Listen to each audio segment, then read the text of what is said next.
Muito bem, estamos de volta com o nosso Gazeta Entrevista desta noite. Deixa eu dar uma dica para você. Olha, o ano ainda não acabou e você pode entrar 2012 com o seu carro novo. Que tal um Kia novinho em folha para você? Tá aí no seu vídeo Sportage. Olha o Cadenza, o Kia Soul, o carro design. Temos o Cerato, escolhido na revista Quatro Rodas, o melhor sedã médio do Brasil, batendo aí os campeões dos últimos, os eleitos do ano, Corolla e Civic. Cerato ficou à frente, venceu 16 dos 23 atributos que foram avaliados pelos próprios consumidores, pelos próprios proprietários de veículos em todo o Brasil. Os eleitos do ano da Quatro Rodas é um dos concursos mais bem avaliados, com maior credibilidade do Brasil. E o sedã médio escolhido pelo povo brasileiro foi o Kia Cerato.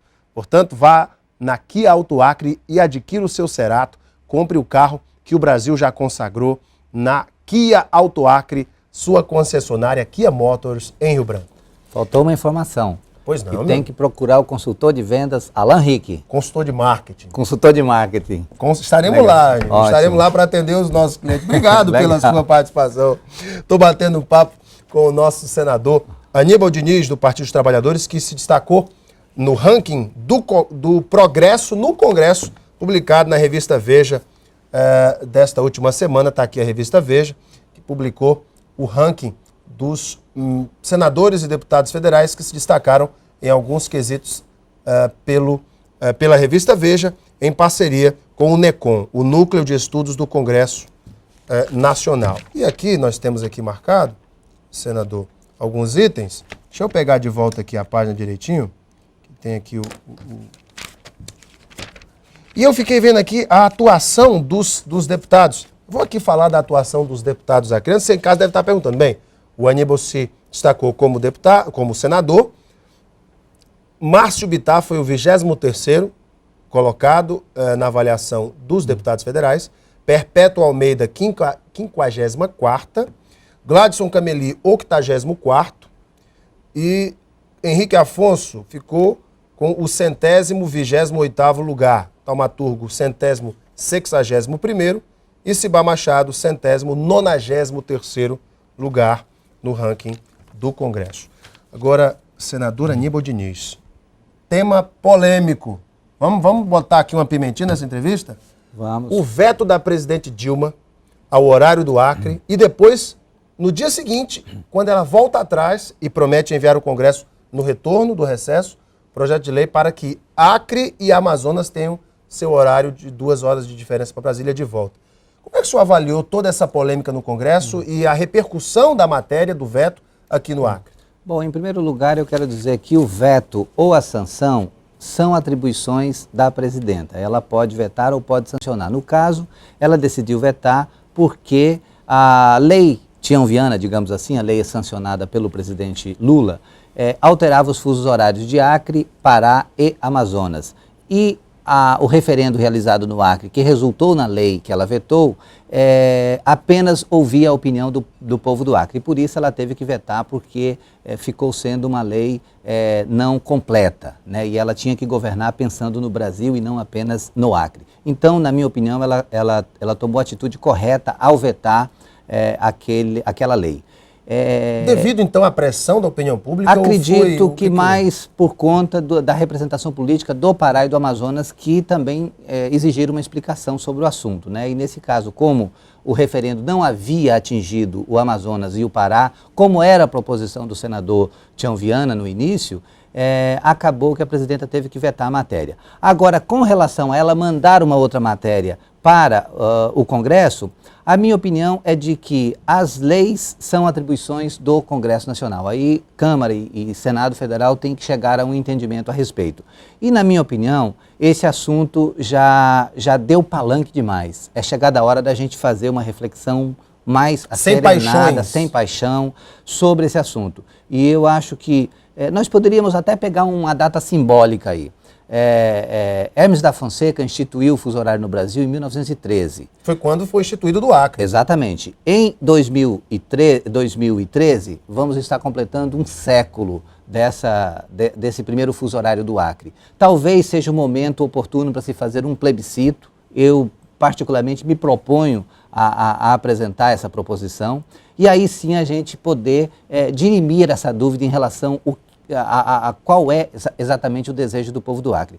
Porque, num primeiro momento, esse referendo foi vendido como sendo uma solução definitiva, como se as pessoas votassem no referendo e automaticamente o fuso horário voltasse a ser o que era antes. Isso, claro que gerou aquele clima apaixonado de campanha e também porque as pessoas que num primeiro momento tiveram o desconforto de ter que tirar as crianças mais cedo da cama por conta da não adequação dos horários escolares, gerou todo um barulho que não era necessário. E Alain, você esteve nos Estados Unidos 2, 3 meses atrás. Você sabe perfeitamente que quando a gente se depara com um fuso horário diferente, de 2 horas, 3 horas, 4 horas ou até 6 horas se chegar a ir para a Europa, 2 dias depois, no máximo, a gente está completamente adaptado. Então não vale o argumento de dizer que o povo está sofrendo com o novo horário, porque 1 hora de diferença em relação a Brasília ou 2 horas praticamente não gera nenhum desconforto biológico para as pessoas. Então, na sua opinião, senador, físico, deve se manter o atual horário? Eu sou da opinião que deve se manter e posso te garantir, Alain, hoje foi mostrado pesquisa da Confederação das Indústrias com o Vox Populi. A população está absolutamente adaptada a essa situação. A grande maioria da população já está completamente adaptada a esse novo fuso horário, com 1 hora de diferença em relação a Brasília e em relação aos grandes centros econômicos do Brasil. E eu sou a favor de que a gente crie todas as possibilidades, todos os mecanismos necessários para ter uma posição que, ouvindo a população, mas a gente mantenha esse horário como está, porque a população já está completamente adaptada a ele. Senador, outro tema polêmico... Agora não vale, Alain, desculpa, claro. Não vale as pessoas da oposição que não têm proposta querer fazer campanha só em cima dessa questão do fuso horário. Isso aqui é muito pequeno, a gente tem que discutir as grandes propostas de como a gente vai desenvolver o Acre, como está fazendo o senador Tião Viana, com o esforço do governador Tião Viana, o prefeito Raimundo Angelim, e não ficar se escorando num assunto que apenas porque gera polêmica, se transformar na única bandeira de uma campanha, de uma oposição que parece não ter proposta para discutir nos períodos eleitorais. Senador, como eu ia dizendo, outro tema polêmico foi o anúncio da presidente Dilma e um fato que já foi gerado, a redução do IPI para, novamente, eletrodomésticos da linha branca, o anúncio da presidente Dilma de isenção de IPI para carros nacionais a partir do ano que vem, numa isenção progressiva, praticamente semelhante ao que o presidente Lula fez entre 2008 e 2009 para combater a crise mundial no Brasil e evitar demissões em massa na indústria automobilística. E o que isso acabou acarretando naquela época, redução dos repassos do FPM, o que preocupa prefeitos do interior. Senador, como é que fica essa questão para o Acre, que é um estado que não tem essas grandes indústrias automobilísticas, mas que, por outro lado, os municípios dependem de forma quase que para a sua sobrevivência dos repassos constitucionais. Como é que o senhor avalia essa questão? Olha, Alain Rick, a presidenta Dilma é uma pessoa que conhece profundamente e, sob o olhar técnico, como é que funciona a economia do Brasil, como é que funciona a economia dos estados e quais são os estados mais dependentes e quais são os estados mais industrializados. À medida que ela adota, como foi adotada pelo presidente Lula, como foi adotada pela Cristina Kirchner na Argentina, na realidade é uma proteção do mercado nacional. A proteção do mercado nacional é uma proteção do emprego nacional e também porque os grandes fazem isso para proteger as suas economias. E nós não podemos fechar os olhos para essa crise avassaladora que está varrendo a Europa e os Estados Unidos, já derrubou vários governos e está deixando países importantíssimos em polvorosa. E o Brasil tem sido, desde o presidente Lula, um exemplo de como enfrentar a crise, gerando mais emprego e distribuindo renda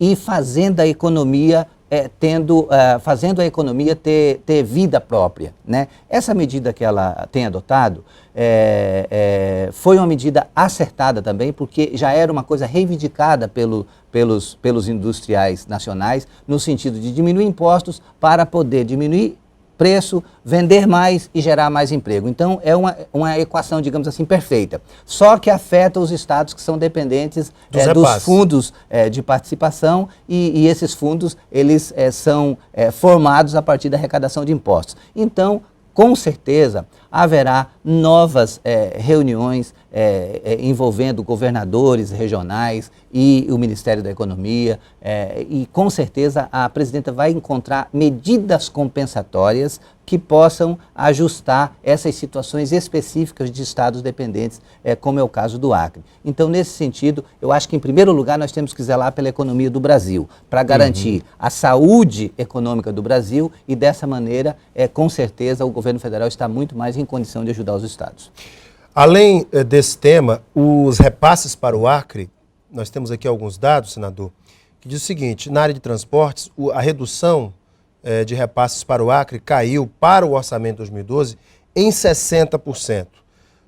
O que deve afetar, aí, eu não sei, o senhor vai me dizer, se afeta ou não a conclusão das obras da BR-364, haja vista que já há recursos também liberados para isso.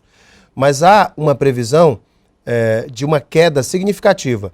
Em 2011, no orçamento ainda elaborado no governo Lula, para o estado do Acre estavam previstos 542 milhões e para o ano que vem o orçamento de Dilma prevê 347 milhões, uma redução de quase 200 milhões de reais. O que aconteceu, senador?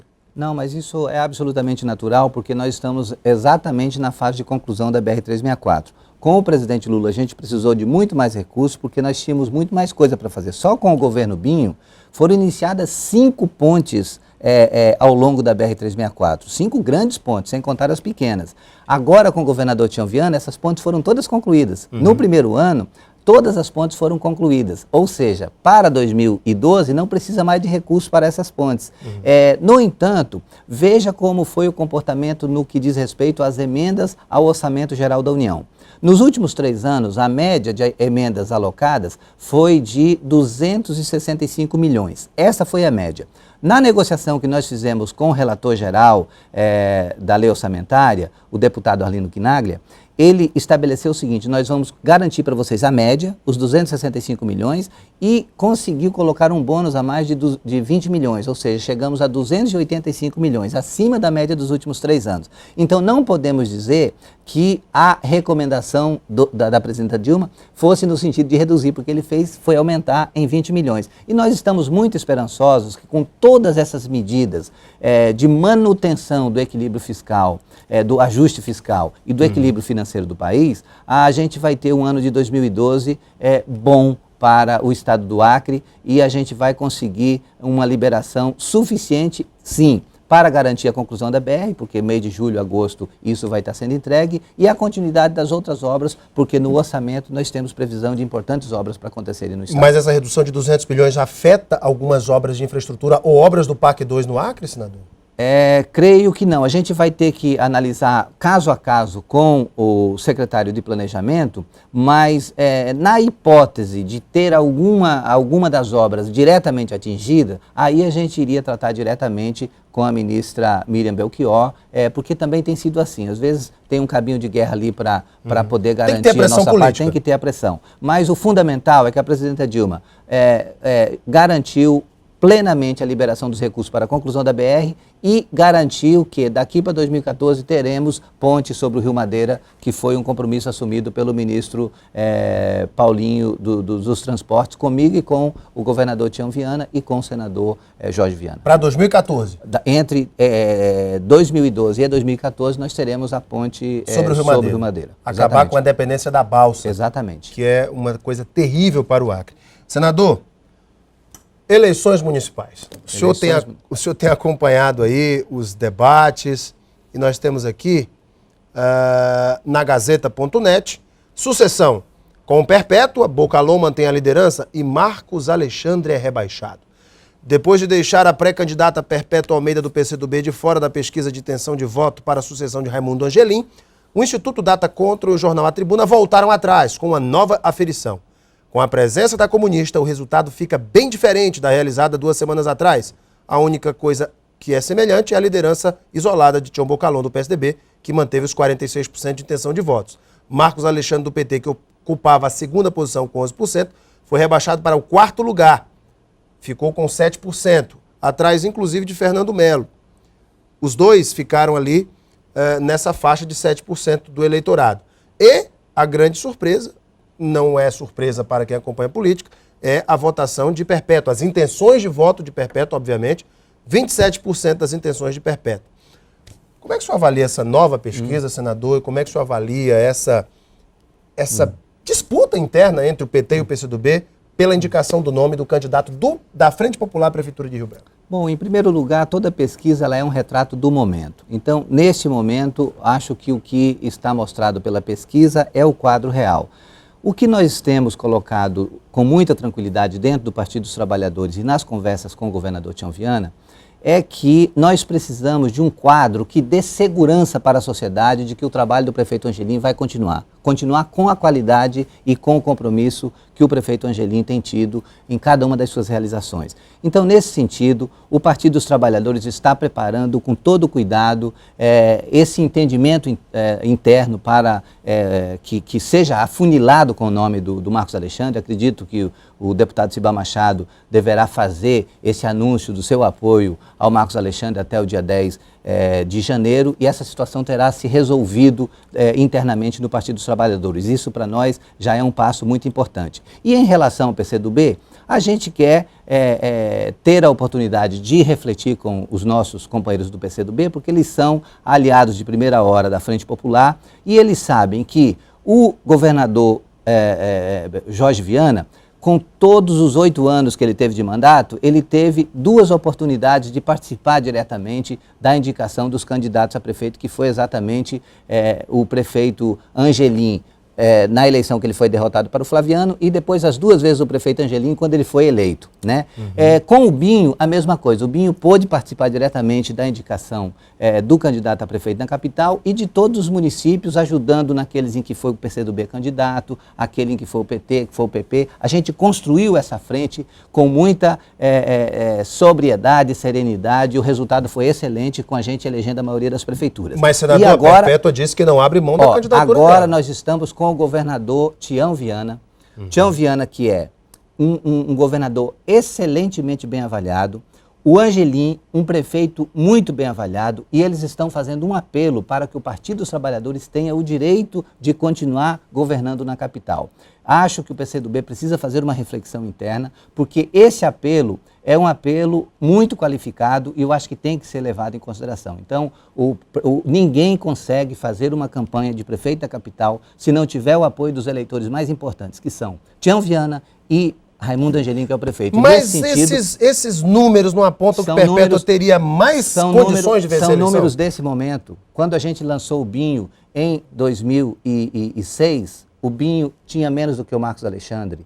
Márcio Bittar estava muito na frente dele e a gente construiu essa eleição e o Binho venceu em primeiro turno. Mas você não acha que o cenário lá era diferente? Lula na presidência, Jorge no governo? Era um cenário diferente, mas a realidade é que o povo, quando olha para um parlamentar, tem um olhar, mas quando olha para um executivo, tem outro olhar. O Marcos Alexandre é um executivo e tem todas as possibilidades de conduzir a nossa prefeitura da mesma forma que o Angelim está conduzindo. Assim foi a reflexão que o povo fez em relação ao Binho aqui no Acre e foi a reflexão que fez em relação a Dilma no plano nacional. Porque quando se trata de executivo, o olhar da população é um olhar muito responsável, é um olhar muito objetivo e por isso que às vezes vence o antipático, vence aquele que não é conhecido e não vence o popularesco. Porque o popularesco, aquele que fala com todo mundo e tal, e que passa uma ideia de que é o que tem a deputada simpatia. Popularesca? Ela é uma pessoa popular, ela fala com todo mundo, ela tem todo um jeito, e ela é qualificada também. Sim. Mas quando se diz de experiência executiva, aí nós temos que fazer essa reflexão com a sociedade, que o que nos dá maior segurança nesse sentido é o companheiro Marcos Alexandre. Senador, nosso tempo está estourado, muito obrigado pela sua vinda, parabéns por ter se qualificado e por ter obtido um destaque nacional tão grande através da revista Veja e também do NECOM, o Núcleo de Estudos do Congresso Nacional. Parabéns pela sua atuação, senador. Obrigado, Alain. Agradeço muito também a todos os nossos telespectadores e desejo a todos um feliz 2012, que a gente tenha um 2012 de muitas realizações e que o nosso Acre continue avançando no sentido de construir melhores condições de vida para todos. Obrigado, senador. Daqui a pouquinho nós voltamos para a sequência do nosso Gazeta Entrevista. Até já!